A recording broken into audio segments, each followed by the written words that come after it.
Hi guys, welcome back to my YouTube channel. My name is Agatha and I'm back with another video. For my new subscribers, welcome to my space, and for my returning subscribers, thank you so much for the continued support. I don't take that for granted. Today we are going to be talking about the discipline of thinking. Yeah, I hope that settles in well.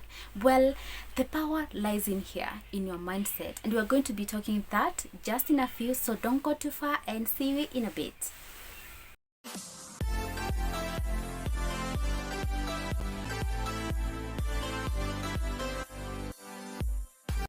Someone once said that thinking is the hardest discipline of it all. And you know what? I agree. Coming to think of it, I agree. Why? Because I know the power of your mind.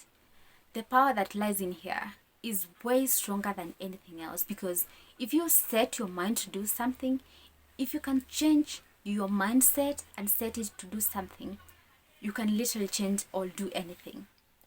When you change your mind and convince your mind that you can achieve a particular thing, you can literally execute it, even when you don't feel like it. And that's where discipline is executed. Now, guys, there are three types of people, and the first category of people are people who think.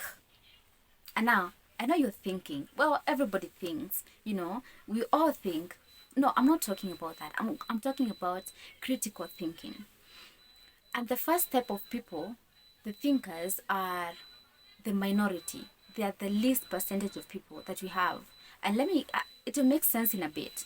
The second type of people are people who think they think, but no, they don't. If you have gotten the point, there are people that think they think, but no, they don't. These are majority of the people.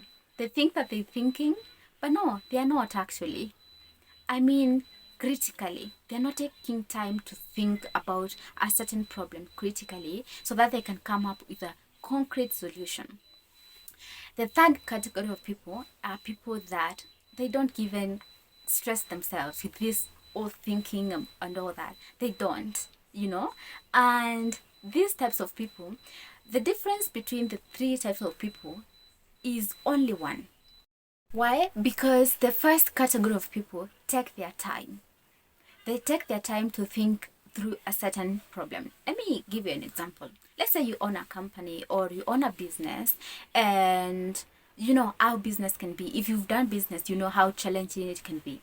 And not just business, even in workplace, if you're employed and all that, everything's challenging. Nothing is easy. So yeah, you have a problem. You've been having a problem and you've just thought about it 5 minutes, 10 minutes, and you're like, this is just getting in my nerves, You're not taking time, really time, to think about it. So if you're taking like, say 5 minutes or 10 minutes, you're the second category of people, literally, that just they think they're thinking, but no, they're not. Because what does critical thinking mean? It means you're taking your time, let's say an hour or so, and thinking critically, thinking about the problem, breaking it down in your head, thinking, okay, this is the issue. What is going on? How did the problem start?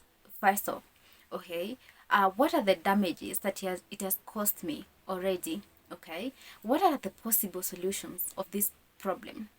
That is now what critical thinking is all about, right? So if you want to be like the first category of people, you must take your time. Take your time to think through in details the problem. And more often than not, you find yourself, as you are thinking and breaking it down, like from point A, how did it start? Point B, how is it going? What are the damages it has caused? What are the solutions that I can offer to this? As you are thinking through it, you find yourself coming up with possible solutions. Now, someone said that fast decisions most times are always wrong decisions. Could be decisions about your business, your career, your family, or whatever, about your finances or something like that. Most times, when you make faster decisions, they are wrong decisions. And let me tell you why. Because you haven't taken time to look at the pros and cons of the decisions that you're making.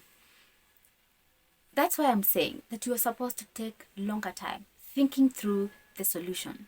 If you found the solution, let's say you found a solution of your problem already, but have you looked at the damages it could cause if you are going to implement that solution? Or have you looked at the positive side of, you know, uh, what it could cause? Have you looked at the two to weigh what could happen? That's what I'm talking about. Like, take your time, make sure you go through all the process, think through it, make sure you look at the pros and cons of the possibilities that could happen if you are to implement the solution that you've gotten.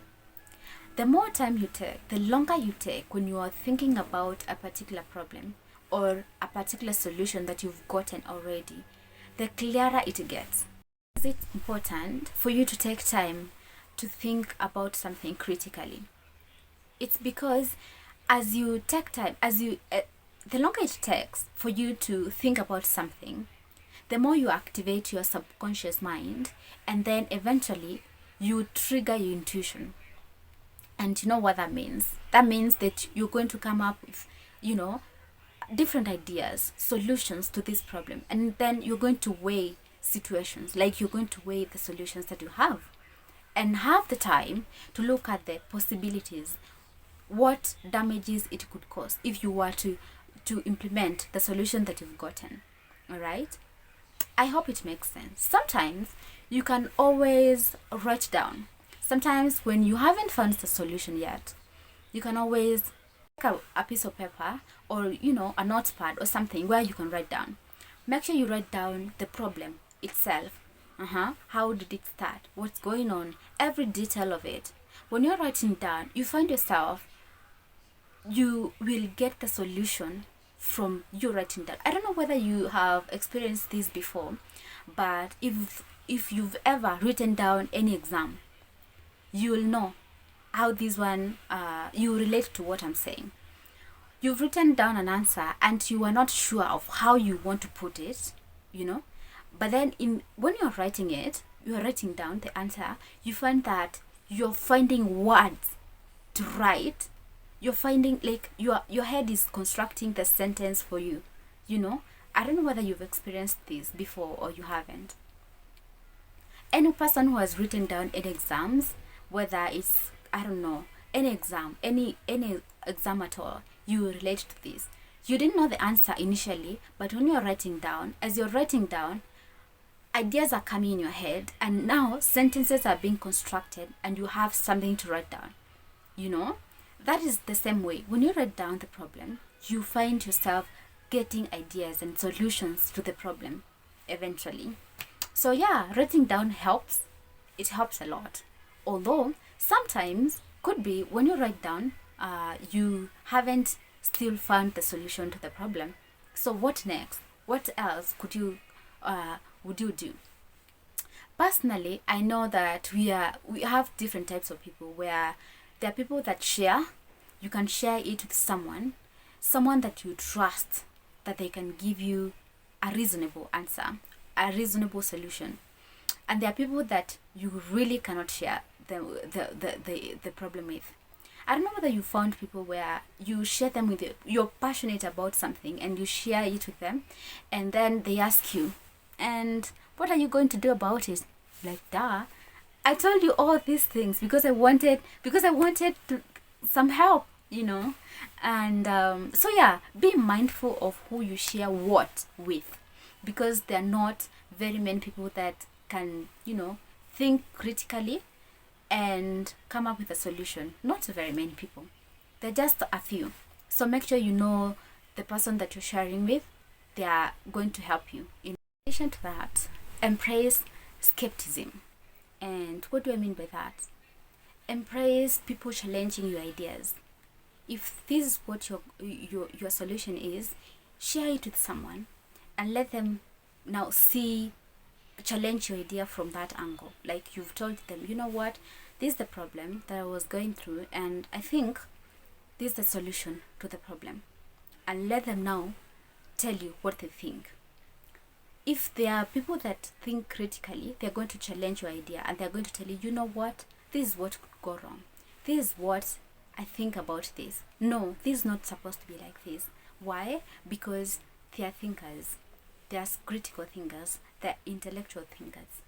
So yeah, embrace people challenging your ideas, your information. Embrace that, and embrace the fact that you could be wrong and they could be right. Embrace that fact, because no one is an island. Embrace the fact that, be flexible in that even though you have made a decision, you've made a solution, you've gotten a solution yet, you could also hear other people's opinions and add on to what you have to make it strong. And you can also be flexible enough to change a little bit to make it better, and to make it more concrete, if you understand what I mean. I hope that helps. To always keep in mind is that the ability to make good decisions is a combination of the experiences and the reflection of the problem that you went through. And what do I mean by the experiences? When you're going through a certain problem and you're trying to find a solution, think about, how did that make you feel? How did the problem make you feel? The damages it has caused, the kind of pain you've gone through. If you have that and you're going to reflect on how that made you feel at that particular time, you're now going to find a solution from the angle where you don't want to go back there. You want to find something better. You want a solution to this problem. That way, when you are weighing decisions, when you're weighing the solutions that you've gotten, you're going to refer them to what you felt. You're going to refer them to, you know what, I don't want to feel the way that I felt. So this kind of solution, I won't take it. Why? Because it's going to make me feel the way that I felt before, if you understand what I'm saying. So yeah, you can get all these kind of solutions from, I said, either writing down or taking a walk.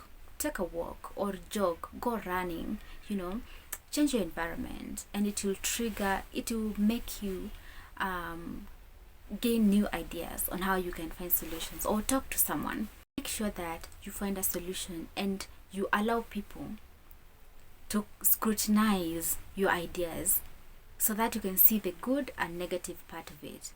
That way you'll end up making a good decision when you've already known, you've already weighed the options that you have.